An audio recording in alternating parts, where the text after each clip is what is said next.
Muy bien, continuamos con el tema del domingo pasado, en que dijimos que parecernos a Jesús es nuestro destino. Es lo que el Señor se propuso en sí mismo hacer con cada uno de nosotros y, como dijimos, de tener una familia enorme, grande, con todos hijos parecidos a Jesús, donde Él sea el hermano mayor. Aleluya. Dice Colosenses 2, versículos 6 y 7, en la versión Palabra de Dios para Todos, dice, ya que ustedes han aceptado a Jesucristo como Señor, vivan como Él quiere. Y añade, construyan su vida sobre una base sólida, bien arraigada en Cristo, fortalezcan su fe, vivan en la verdad que se les enseñó y siempre sean agradecidos. Qué buen resumen da Pablo de cómo debe ser nuestra vida, ¿no? Me encanta cuando él dice, construyan su vida sobre una base sólida, bien arraigada en Cristo. No hay forma de tener una base sólida sin estar arraigado en Cristo. Uno puede tener todo en la vida lo que humanamente alguien desea, pero si la base no es Jesús, es una base de barro.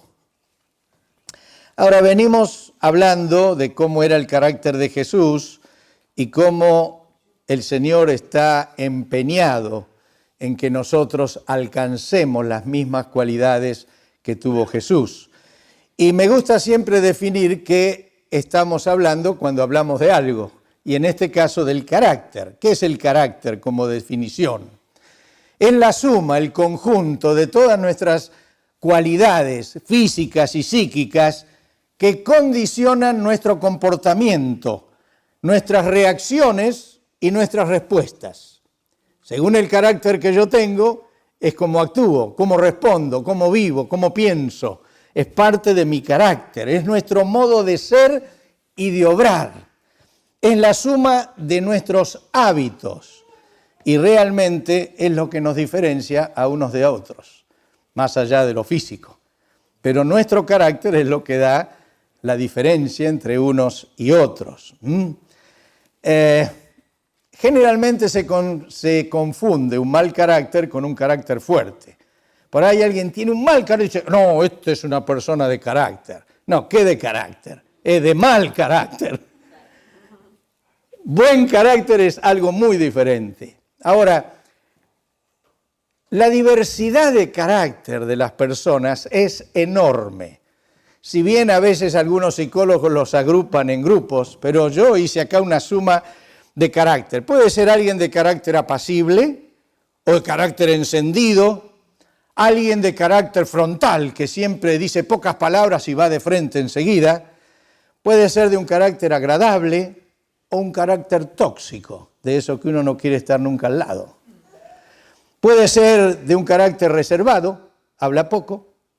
Puede ser de un carácter alegre, hay personas que siempre tienen una nota de broma en sí.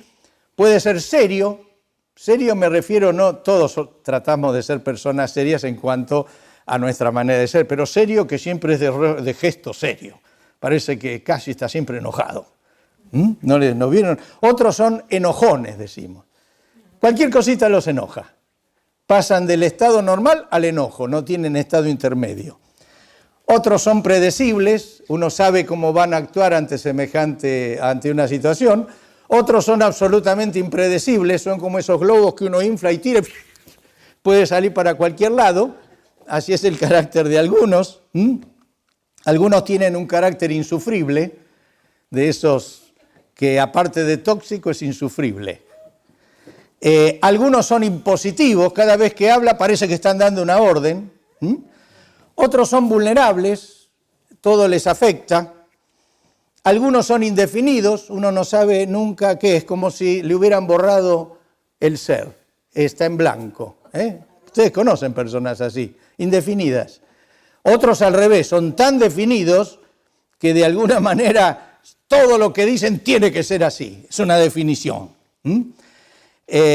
Algunos tienen carácter de líder, yo viajo bastante, no viajo bastante, pero he viajado bastante, y me encuentro con empresarios que son dueños de empresa y casi todos tienen la misma característica. Son personas agresivas, decididas, que van adelante, que invierten, que no tienen miedo, que imponen, que quieren las cosas como ellos. Tienen un carácter de líder, no digo que es buen carácter, digo cómo es la característica. Hay quienes son fluctuantes, hay quienes son indecisos, otros son firmes, otros son impulsivos, como Pedro, otros son reservados, en fin, hay una diversidad enorme de carácter. Y también está lo que llamaríamos el carácter propio del feminismo y el carácter propio de la masculinidad. Hay un ser masculino del varón y hay un ser femenino de la mujer, que es propio, es inherente y es lo que caracteriza al género. Ahora, el propósito del Señor en nuestras vidas es realmente formar el carácter de Jesús. El Señor no es que va a hacer que el vivaz deje de serlo o el tranquilo sea apurado, lo que va a dar es equilibrio. Es como el Señor hace hablar al reservado y hace callar al locuaz. De manera que su vida sea equilibrada, que las características que trae de fábrica se equilibren, tengan un punto intermedio donde Dios realmente puede hacer que ese carácter refleje el carácter de Jesús. Eso es lo que el Señor quiere hacer en nosotros. Y debemos entender que la meta de nuestra vida, o una de las metas de nuestra vida, es ajustarse a la meta del Señor. Si Él tiene ese propósito con nosotros, nosotros deberíamos tener esa meta para con Él. Es realmente adquirir la semejanza del carácter de Jesús. Dice 2 Corintios 3:18 en la traducción en lenguaje actual. Lo leímos el domingo pasado. Somos como un espejo que refleja la grandeza del Señor, quien cambia nuestra vida. Y sigue diciendo, gracias a la acción del Espíritu en nosotros, cada vez nos parecemos más a Él. Aleluya. Está diciendo, el Señor opera en nuestras vidas para que lleguemos a ser como Jesús. Porque producir el carácter de Jesús en nuestra vida es tarea del Espíritu Santo. Pónganse contentos porque tiene todo el poder, toda la gracia y toda la tosudez para no aflojar. Es un Dios perseverante y lo que se propone lo logra. Aleluya, ya vamos a ver cómo. Tiene todo el poder que se necesita para transformar nuestro carácter. Y la realidad es que prosperamos en parecernos a Jesús, no por imitación, sino por transformación. Obviamente hay que poner de nuestra parte lo que corresponde, pero la obra de transformación la hace el Señor. Todo aquello que es ficticio, todo aquello que es querer hacerlo como si fuera, pero no es, termina derrumbándose. Pero cuando el Señor opera un cambio genuino, profundo, real en nuestra vida, el cambio es permanente. No se arruina con el tiempo, al revés, se mejora. Aleluya. Dice Primera de Juan, capítulo 2, versículo 6 en la Biblia, Dios habla hoy, el que dice que está unido a Dios debe vivir como vivió Jesucristo. Está diciendo, chicos, ser parte del reino de Dios no es ser parte de un club, no es ser parte de una organización, no es un lindo grupo de gente que se porta bien. No. Es un reino donde todos tienen que crecer hasta ser como Jesús. Y si uno dice que es de Él, tiene que andar como Él anduvo. Aleluya, aleluya. Nuestra transformación, creo que algo dijimos el domingo pasado, no sobreviene en forma automática o como algo que nos cae encima. Todos nos encantaría, ¿no?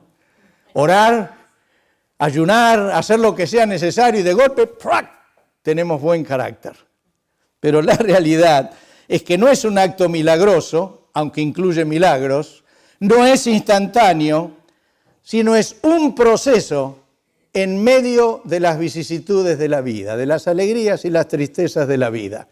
Es todo un proceso al cual llegamos a parecernos a Jesús. ¿Qué factores dan forma al carácter? ¿Qué es lo que influye para que tengamos el carácter que tengamos? Algunas cosas son herencia, otras son adquiridas. Y hay 3 factores fundamentalmente. Los vamos a ver. Primer factor, la genética heredada. ¿Vieron cuando alguien dice, ¡ay, es igual a su padre! Uno no sabe si es un halago o un drama. Tendría que analizar cómo lo dice. ¡Uy, mirá, actúa como la abuela! Uno no sabe tampoco si es un halago o qué es, pero hay una herencia que la traemos, querramos o no, está en nuestro ADN.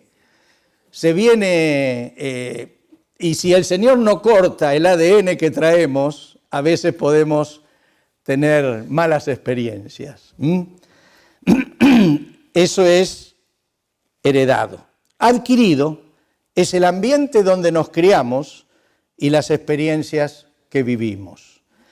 El ambiente donde nos criamos, el hogar, la familia que tenemos, la cercana y la más grande, el barrio donde vivimos, el país donde vivimos, la zona del país donde vivimos. No es lo mismo el que se cría acá en Miami que el que se cría en el Bronx.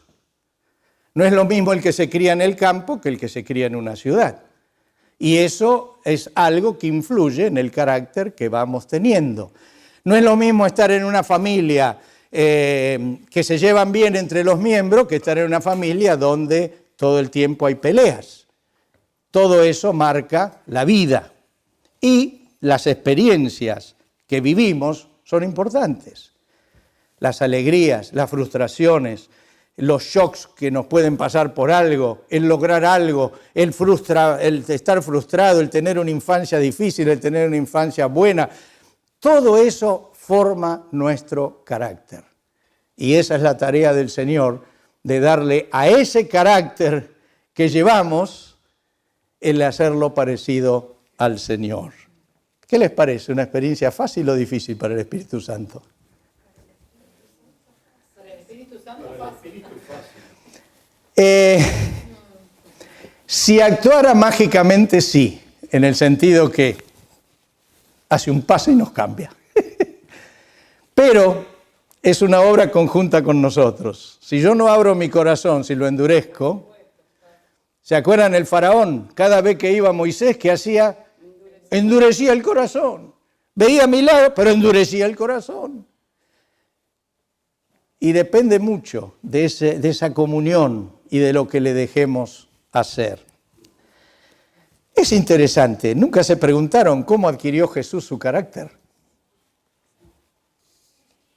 Jesús se crió primero en Egipto, en un país extranjero. Después, cuando ya tendría, no sé, 5 o 6 años, imagino, en un poblado judío, Nazaret. Ni siquiera figuraba en el mapa en el tiempo de Jesús, después figuró, más años después. Era un poblado pequeño, de raigambre judía, había sinagoga, pero había mucha influencia de los griegos, helenística, y mucha influencia de los romanos, que eran los conquistadores. Así que la cultura donde vivió Jesús tenía una mezcla fuertemente judía, pero también muy influenciada por los helenistas y por los griegos. Por eso se dice que hablaba varios idiomas. Por supuesto, el arameo, que era el idioma del pueblo, el hebreo, porque se acuerdan que en la sinagoga leyó el rollo de la ley, eso estaba en hebreo. Y seguro sabría egipcio, porque ahí se crió los primeros años, los pibes aprenden enseguida. Y algunos dicen que pudo haber sabido griego por la influencia griega en la cultura. Eso es especulación, pero los otros 3 prácticamente se piensa que sí los tenía. Fue el hijo mayor de una familia humilde, muy humilde. Cuando lo presentaron pusieron lo menos que se podía presentar, 2 palomitas. Y fue una familia que era estrictamente observante de la vida religiosa. Los circuncidaron al 8º día, apenas se purificaron del parto, fueron a Jerusalén, ¿se acuerdan?, a presentarlo. ¿Y qué hacían cada año? Subían a Jerusalén. Y María no tenía obligación de subir. Sin embargo, ¿se acuerdan cuando descubrieron que Jesús no estaba? Estaba María también. Ella también iba. Era una familia que vivía su fe. Aprendió el oficio de su padre y fue el sostén económico de su madre y de sus hermanos menores. Interesante. A veces pienso por qué a los 30 años recién arrancó el ministerio. Debe ser porque tenía que hacer que algunos hermanos se hicieran cargo de la casa. Hasta que no pudiera tenía que estar él. Así que Jesús se crió en ese ambiente. Su mamá era una mujer joven cuando lo tuvo. Le llevaría a lo mejor 14 o 16 años nomás. Una madre joven. Lindo cuando las mamás tienen poca diferencia con los hijos. Porque hay una juventud que se vive juntas. Posiblemente tenía 6 hermanos, 4 varones y 2 mujeres, lo cual hacía que era una familia bastante numerosa y seguramente como hermano mayor debe haber tenido toda una situación cuando murió su papá, que evidentemente murió después que Jesús estuvo en Jerusalén a sus 12 años, no se sabe cuánto después, pero de ahí no se lo menciona más. Así que se imagina que muchos años él fue el que tuvo que conducir su hogar, ayudando a su madre y a sus hermanos. Interesante también que a los 12 años presentaba un interés muy fuerte por todo lo que fuera la vida en Dios. ¿Se acuerdan dónde lo encontraron sus padres cuando fueron a Jerusalén? Asombrando a los maestros de ley, intercambiando con ellos. Esos mismos maestros son los que después lo deben haber condenado, los que después lo deben haber encontrado y cuestionado por lo que él pensaba. Pero es interesante realmente que seguramente con su padre era fiel asistente a la sinagoga del pueblo, y ahí es donde debe haber aprendido perfectamente la ley. ¿Por qué digo esto? Porque el padre, así como la madre, eran personas observantes, practicantes de su fe. Y seguramente Jesús fue imbuido de ese espíritu de tal manera que apenas a los 12 años tenía un especial interés. Por supuesto, él también era Dios y por supuesto eso también generaba una diferencia con los demás. Pero obviamente el carácter de Jesús fue influenciado por la familia que lo crió, por la sinagoga a donde asistió, por las responsabilidades que asumió como trabajador, por la cultura donde creció y sobre todo por la gracia de Dios. Dice Lucas 2:40,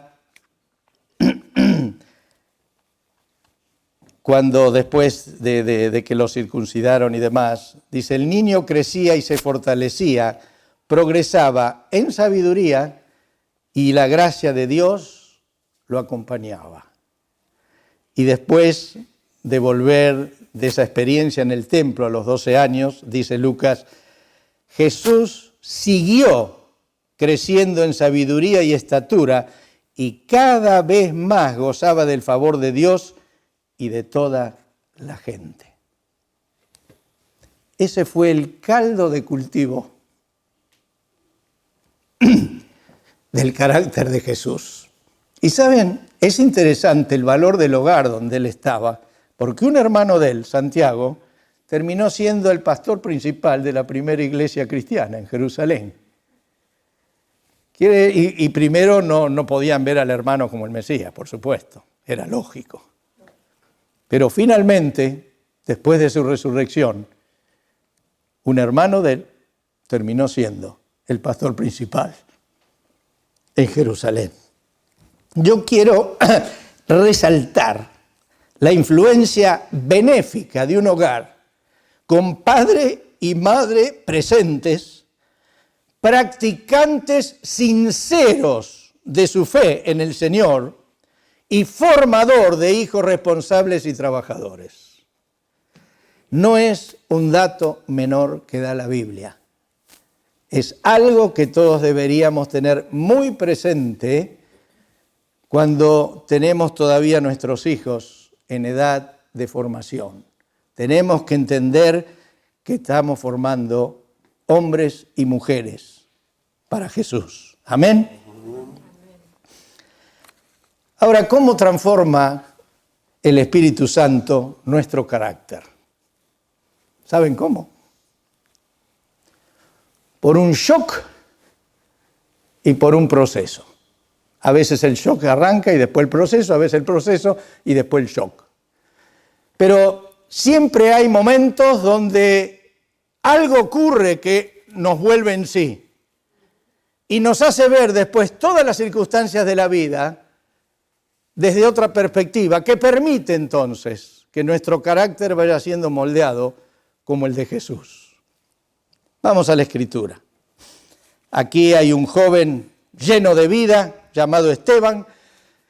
Lo acusan, lo condenan y llega un punto que deciden matarlo. Y ahí se mataba por apedreamiento. Agarraban piedras, lo metían en un pozo y ahí dentro del pozo lo llenaban de piedrazo hasta que se moría. Dice así, Hechos 7, 58 y 59. Lo sacaron a empellones a Esteban fuera de la ciudad y comenzaron a apedrearlo. Los acusadores le encargaron sus mantos a un joven llamado Saulo. Ahí estaba don San Pablo cuidando la ropa de aquellos que se la sacaban para poder tirar las piedras más fácilmente. Y este muchacho, dice el capítulo 8, versículo 1, dice, y Saulo estaba allí aprobando la muerte de Esteban. Sigue diciendo, muere Esteban, dice la Biblia que comienza una persecución, y miren lo que sigue, 8:3. Saulo, por su parte, causaba estragos en la iglesia, entrando de casa en casa. Arrastraba a hombres y mujeres y los metía en la cárcel. Lindo carácter. Acá hay un líder, ¿eh? Lindo líder. ¿Te gustaría convivir con un líder así? No. Pablo cuenta más adelante su testimonio y dice, Hechos 26, 9 al 11. Yo mismo, dice Pablo, estaba convencido de que debía hacer todo lo posible por combatir el nombre de Jesús de Nazaret. Eso es precisamente lo que hice en Jerusalén. Con la autoridad de los jefes y sacerdotes, metí en la cárcel a muchos de los santos y cuando los mataban, yo manifestaba mi aprobación. ¡Wow! Lindo hombre, ¿no? Sigue diciendo Pablo. Muchas veces anduve de sinagoga en sinagoga castigándolos para obligarlos a blasfemar. Mi obsesión contra ellos me llevaba al extremo de perseguirlos incluso en ciudades del extranjero. ¡Wow! ¡Qué carácter!, ¿no? ¿Quién en su sano juicio elegiría un personaje así para dar forma a la iglesia cristiana?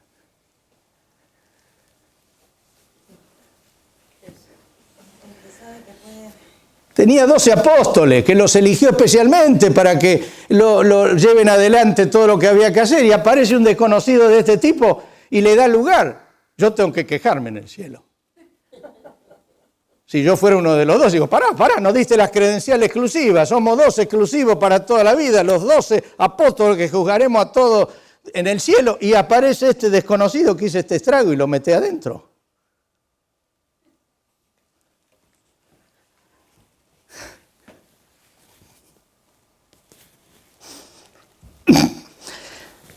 Así es nuestro carácter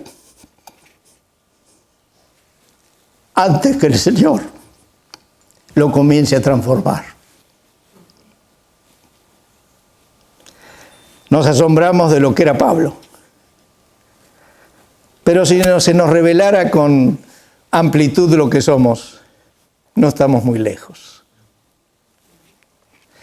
Hechos 9, 1 al 6, dice: mientras Saulo, respirando aún amenazas de muerte contra los discípulos del Señor, se presentó al sumo sacerdote y le pidió cartas de extradición para las sinagogas de Damasco. Tenía la intención de encontrar y llevarse presos a Jerusalén a todos los que pertenecieran al camino, fueran hombres o mujeres. ¡Wow! Era empecinado, ¿no? ¿Sabe cómo llamarían los psicólogos hoy a eso?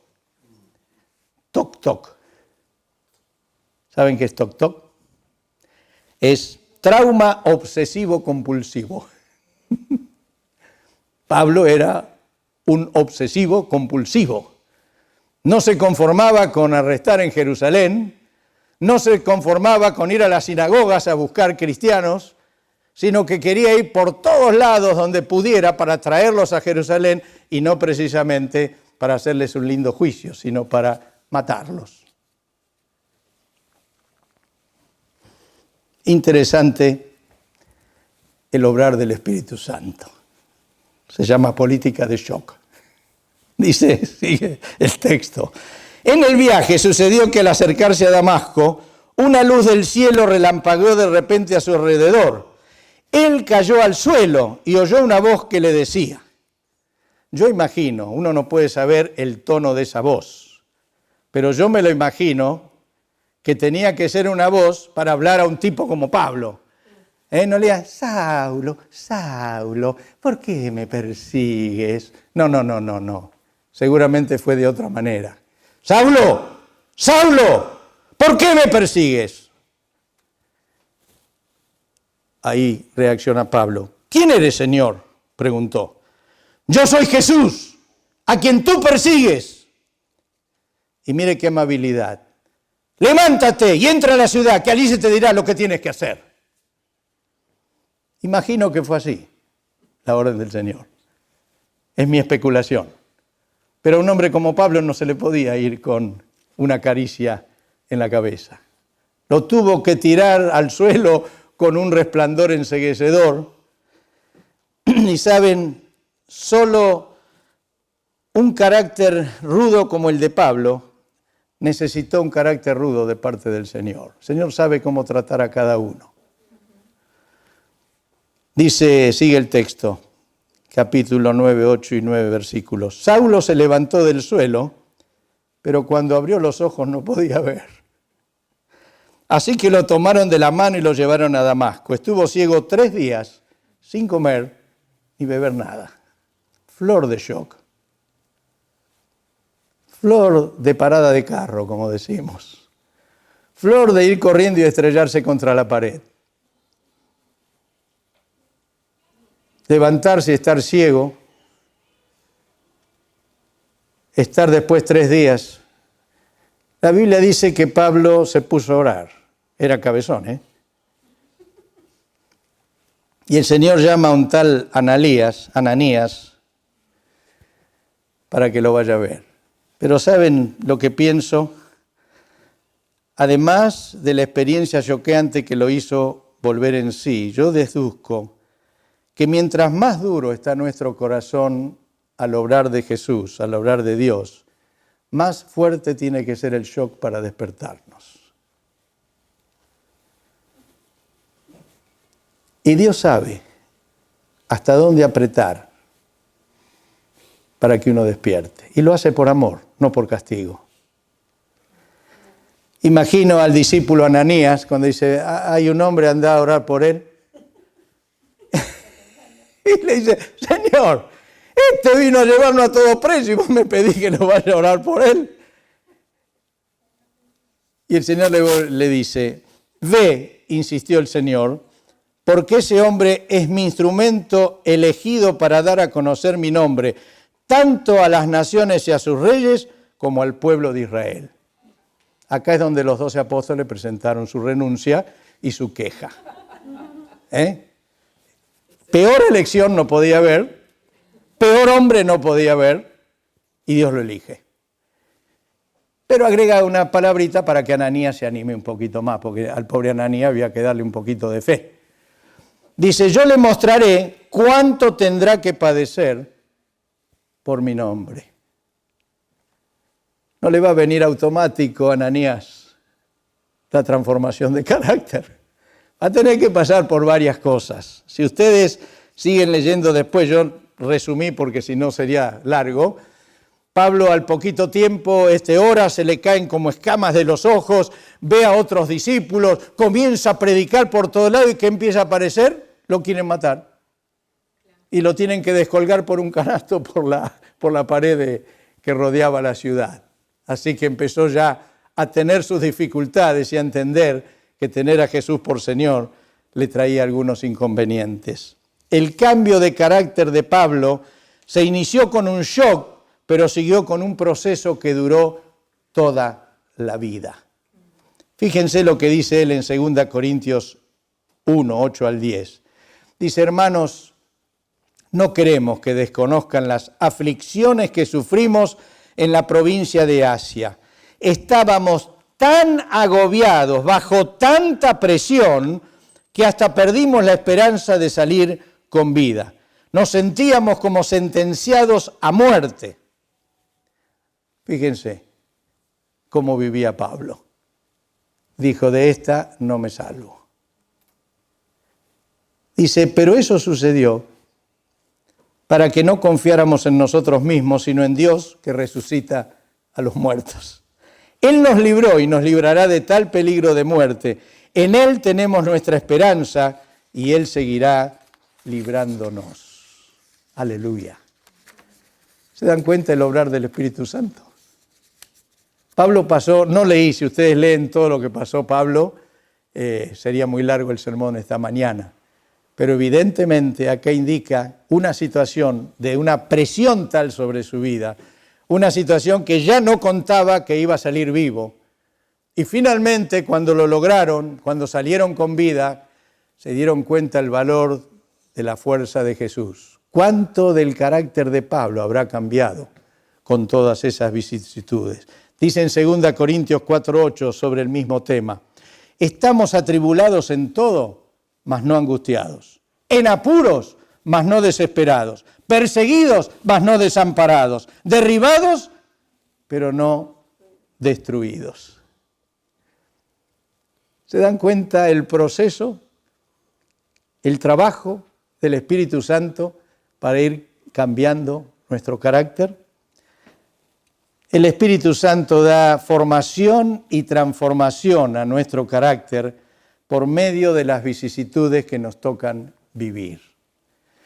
Las presiones de la vida, las alegrías, los disgustos, las pérdidas, los logros, las desilusiones, las ilusiones, las que se cumplen, las que no se cumplen, todas terminan siendo utilizadas como instrumentos de transformación en las manos del Espíritu Santo. Una advertencia, no todo lo que nos pasa es porque fue el obrar del Espíritu Santo.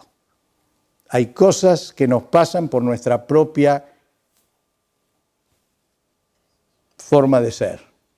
Hay cosas que nos pasan por nuestros propios errores, no son inducidas por el Señor. Hay muchas que el Señor induce para cambiarnos, pero eso sí estoy seguro, que sean que vienen de la mano de Dios, o sea que las generemos nosotros por nuestra debilidad o errores, todas son instrumentos en las manos del Espíritu Santo para cambiar nuestra vida. Por eso dice la Escritura que a los que amamos a Dios, todas las cosas nos ayudan para bien. No significa que todas sean buenas las que nos pasan, pero sean buenas o de las otras, todo es usado como una herramienta del Espíritu Santo para cambiar nuestro carácter y formarnos como Jesús. Dice 2 Corintios 16, 17, en la versión de la Reina Valera. Es interesante que Pablo llegue a una etapa de su vida que ha pasado por tantas dificultades, ha predicado el Evangelio, ha estado preso, ha estado encerrado, ha estado en naufragios, en fin, ha pasado todo lo que un hombre puede imaginarse en la vida. Y dice, fíjese si no es la dulzura del carácter de Cristo. Dice Pablo, por tanto, no desmayamos. Aunque nuestro hombre exterior se va desgastando, el interior, no obstante, se renueva de día en día. Porque esta leve tribulación momentánea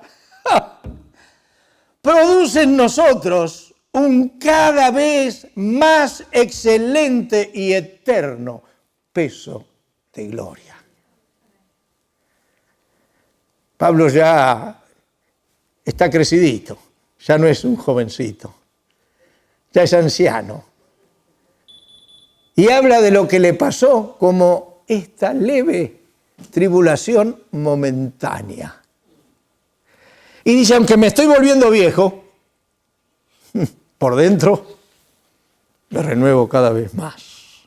Y nada es comparable, dice, con lo que se produce en nosotros un excelente y cada vez mayor peso de gloria. Está diciendo presencia viva de Jesús, clara en nosotros, que modifica todo lo que somos y hacemos. Aleluya. Por eso cuando estaba a punto de morir, dice, yo ya estoy para ser sacrificado. He peleado la buena batalla, he guardado la fe. Carácter de Jesús impreso en alguien que ninguno de nosotros hubiera elegido. ¿Y sabe lo que me da eso? Esperanza. Para mí y para el que estoy pensando en este momento cuando oigo la prédica, que los estoy señalando como a este no lo cambia nadie. ¿Sí o no?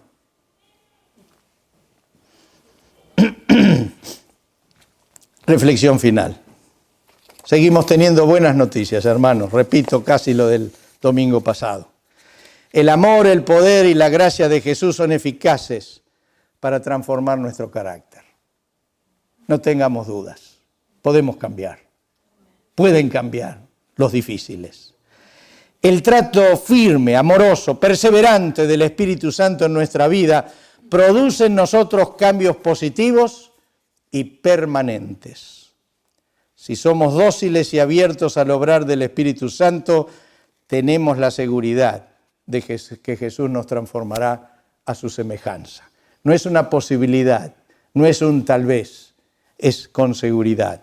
Si el Señor pudo cambiar a Saulo de Tarso, sin duda nos puede cambiar a vos y a mí. ¿Amén? Amén. Amén. Gloria a Dios. Una oración final, si querés orar vos. Amén. No, pastor, dile usted. Dale, ni. A ver si el Señor te cambia. Gracias, Señor, te damos porque no perdemos la esperanza de que completes la obra en nosotros, Señor, cambiándonos completamente el carácter, amén, Señor, de acuerdo a lo que tienes para nosotros, a lo que eres tú, Señor. Gracias por la palabra. Gracias por tu Espíritu Santo, Señor, que es tan suave, Señor, tratando nuestra vida, Señor. Podría ser tratarnos a los látigos, pero tú obras de una manera que es muy difícil de entender para nosotros que todavía no hemos sido totalmente transformados, porque nosotros actuaríamos con mecha corta, pero sí, tú Señor, tienes una mecha muy, muy larga. Amén, gracias, amén, amén. Gracias, amén. Te bendecimos, Señor Jesús, y queremos decirte, Señor, seguí trabajando. Amén, amén, amén, amén, amén, amén, amén, amén. Amén. Gloria a Dios.